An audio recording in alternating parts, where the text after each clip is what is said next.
चौथा स्तंभ कहे जाने वाले इस स्तंभ पर आज किस तरह से प्रहार हो रहा है। आज भारत माता इस प्रहार को कैसे सहन कर रही है।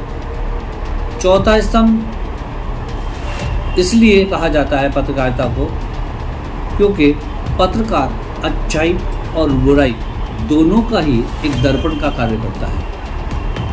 पत्रकार किसी की बुराई नहीं करता, किसी की भलाई नहीं करता।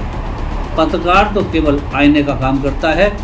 जो आपको दिखता है कि वो आपकी बुराई कर रहा है, जी नहीं।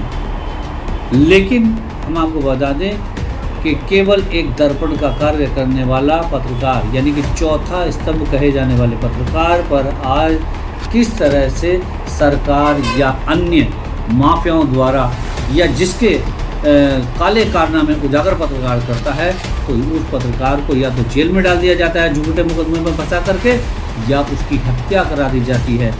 जो हत्यारे हैं यदि उनकी जांच कराई जाए तो उन पर काफ़ी हत्याओं के मामले मिलेंगे, अपहरण के मामले मिलेंगे, भूमाफियाओं जैसे मामले मिलेंगे, किसी न किसी की संपत्ति, बहुत से ऐसे मामले हैं जो लोग हत्या कराते हैं।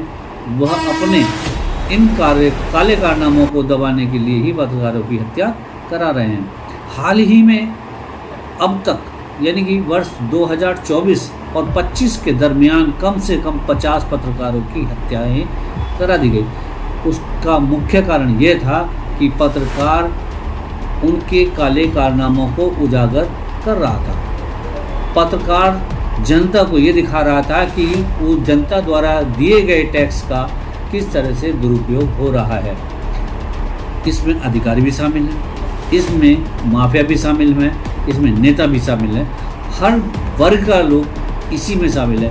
पत्रकार केवल यही करता है कि वह जनता का दर्पण बना रहे, और दर्पण पर जिस तरह से लोग पत्थर मारकर उसको तोड़ने का प्रयास कर रहे हैं वो टूटने वाला नहीं है, क्योंकि जितने पत्थर मारेंगे एक दर्पण में उतने ही टुकड़े होंगे और उन टुकड़ों में अलग अलग सब तरह से वो शक्लें दिखाई देंगी, यानी वो समाचार हमेशा प्रकाशित रहेंगे। ऐसा मेरा अनुमान नहीं है, आम जनता का भी अनुमान है। जनता भी इससे त्रस्त है, क्योंकि जो आईना दिखाते हैं, जो मार्गदर्शन करते हैं, उन पत्रकारों पर किस तरह से हमले हो रहे हैं, ये इस बात को लेकर के जनता में भी आक्रोश है। चूँकि हम जनता के बीच में गए और लोगों से हमने जानकारी हासिल करने की कोशिश की, लेकिन बहुत से लोगों ने कैमरे पर आने के लिए इसलिए मना कर दिया क्योंकि सरकार कहीं ना कहीं या वो लोग उन्हें कहीं ना कहीं टारगेट ना करें, उनके खिलाफ भी कोई मुकदमा ना लिखा दे।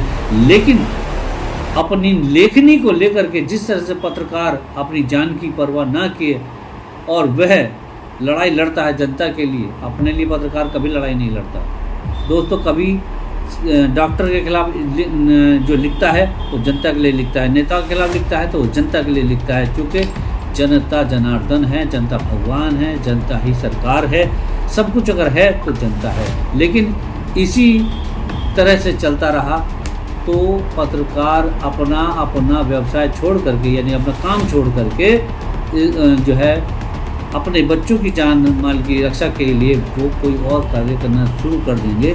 तब आपके ऊपर जितने भी लोग होंगे वो हावी हो जाएंगे। यदि पत्रकार है तो लोग आप पर हावी नहीं हैं, यह मेरा नहीं मानना, सबका मानना है। इसी तरह से यदि सरकार ने पत्रकारों के ऊपर किए जा रहे हमलों को नहीं रोका तो वह दूर नहीं कि सरकार उलट पुलट हो जाएगी, यह भी लोगों का मानना है।